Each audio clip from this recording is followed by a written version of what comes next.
In the second part of our notes on trig functions, we're going to start looking at how to evaluate trig functions both with and without a calculator. If you're doing it without a calculator, we'll be using some special right triangles for reference, and with the calculator, it's just going to be a matter of punching the correct buttons into your calculator.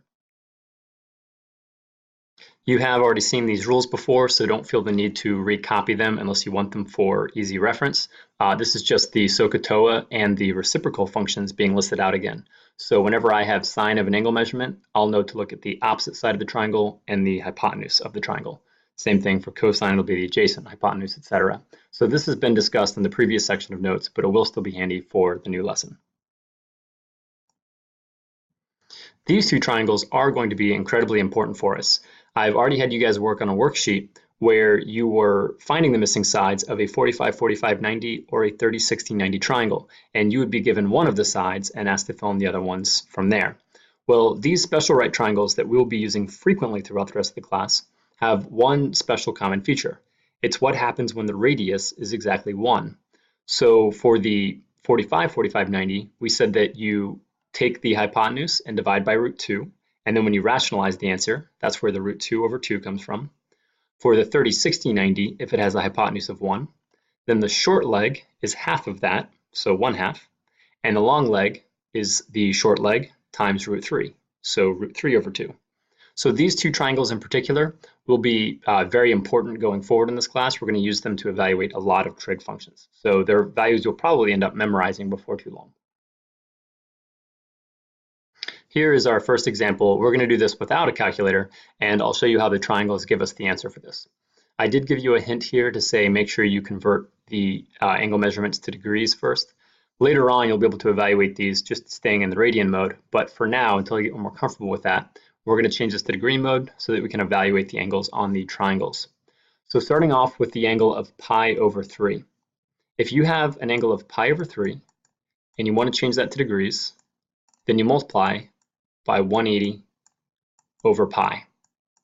And then what happens is the pi's cancel out, and I would just be left with 180 over 3, which reduces down to 60.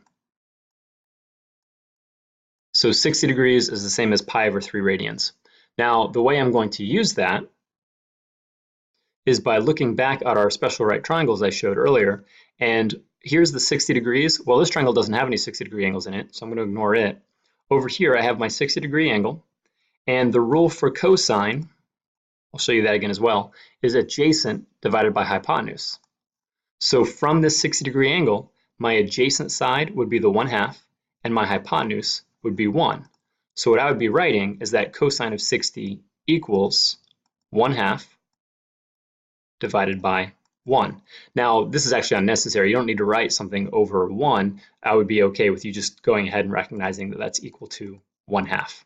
Dividing by 1 doesn't change anything in your answer. So our first example, cosine of pi over 3, we found that's the same as cosine of 60 degrees. And then I used the SOHCAHTOA rules with our 30-60-90 triangle to identify that this equals 1/2. For the next example, very similar. First, I need to convert this radian measurement. So pi over 6. If you multiply this by 180 over pi,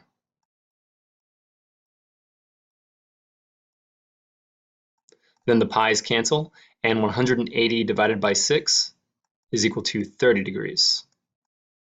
And these are all angle conversions that for now you probably need to compute, but eventually you'll start to memorize. Pi over 6 and 30 degrees are the same thing.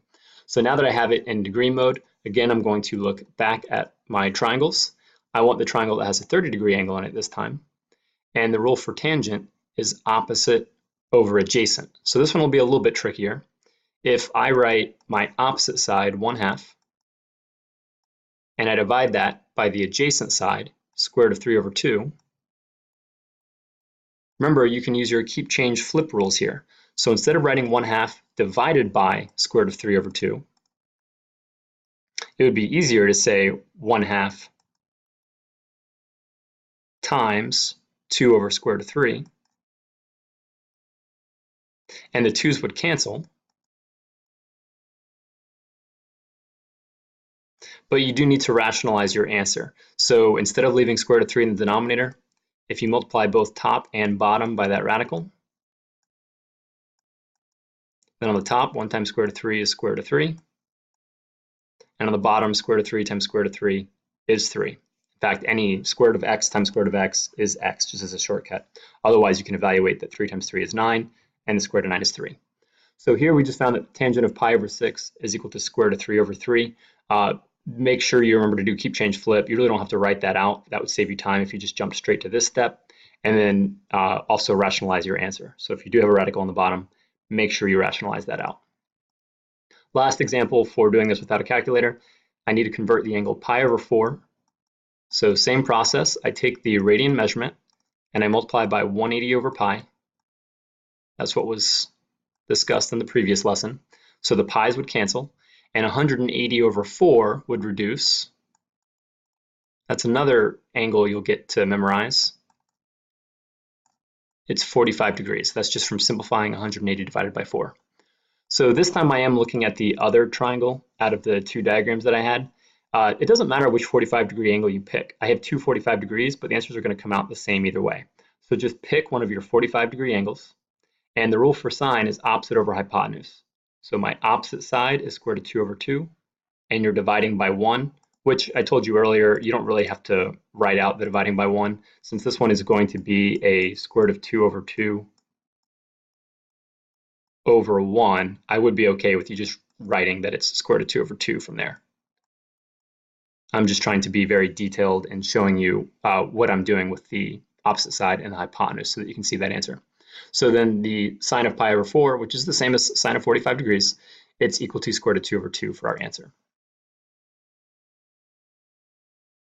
Now, doing this with your calculator, there's really not much I can tell you about this. Different calculators will require you hitting the buttons in a different order. So I am going to post a couple examples, and you should practice entering them with your calculator so that you know exactly how to type that in. The sequence of buttons you hit may be different from the sequence of buttons your neighbor hits.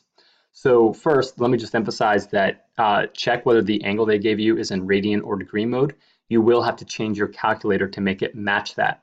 The calculator I recommend, there is a mode button, and then you can select between the two radian and degree options. Now, there are some exceptions to the second bullet, but for most calculators, they do not have a cosecant, secant, or cotangent button. So what you have to do for these instead is use the 1 divided by sine, 1 divided by cosine, or 1 divided by tangent concept. Because remember, these are the reciprocals of sine, cosine, and tangent, respectively. So if they tell you to find cosecant of 30 degrees, I would hit 1 divided by sine of 30 degrees instead.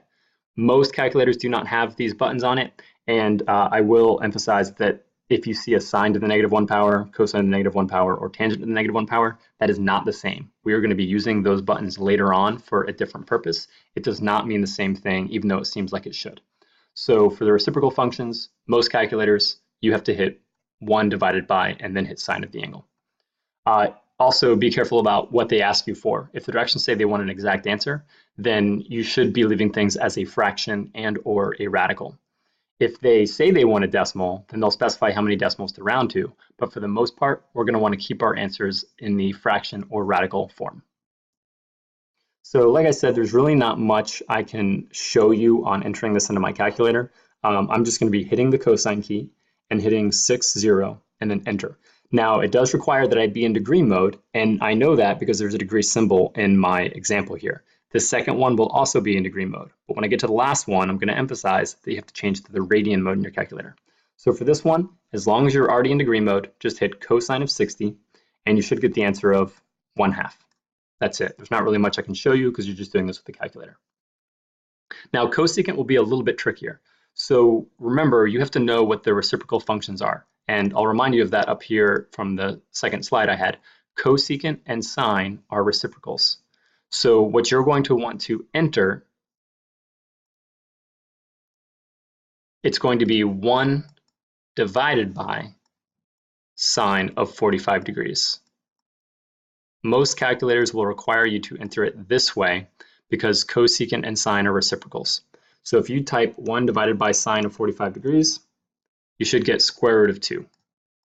Some calculators may not give you the radical form. Again, that's one of the reasons I recommended the calculator I did at the beginning of the year, the ones I keep on hand. If you have decimal form, then it should be coming out to about 1.414. But we're going to want to try and keep things in radical or fraction form as much as possible. And then the last example here. So the first thing I have to do is notice that this does not have a degree symbol. So in my calculator, I'm going to hit, it's a button along the top row. I'm going to hit mode and then change it to radian mode, which is the second option of the first row. And then once I have it in radian mode, I also have to remember that cotangent and tangent are reciprocals. So I'm going to be entering 1 divided by tangent. And then in the parentheses, I'm going to enter the whole thing, pi over 3. Most calculators do have a pi key on it, but make sure you use parentheses around whatever you're taking tangent of. So if I hit 1 divided by tangent, and then in parentheses, pi divided by 3, close the parentheses, I'm getting square root of 3 over 3 in the calculator. If your calculator does not have the fraction option, it's coming to about 0.57735. But again, please try to get a calculator that will let you do this in radical and fraction form. Just a couple quick bullet points, things that I see students make mistakes about a lot or get stuck on a lot in assignments. The first one, right now you may remember to change your calculator mode, but this is going to be something that affects you throughout the rest of the year. You just need to start making this a second nature thing, that look at the angles you have, see if they are degrees or radians, and remember to change your calculator to match that mode. Highlight it, bold it, whatever you have to do. It's really important, and it's so easy to throw away what should be free points for typing things into a calculator and have them lost just because your calculator was in the wrong mode. So that should be your first thing you check whenever you start working with these. The second bullet, don't forget that if you have two sides of a right triangle, then you can use the Pythagorean theorem to find the third. We did some practice and reviewing with the Pythagorean theorem, but that's going to be something that will continue to be very handy for us because we'll be working with a lot of right triangles. So no matter which two sides you have, you can always find the third using that a squared plus b squared equals c squared. Just don't forget about that option. And that's going to be it for the notes today.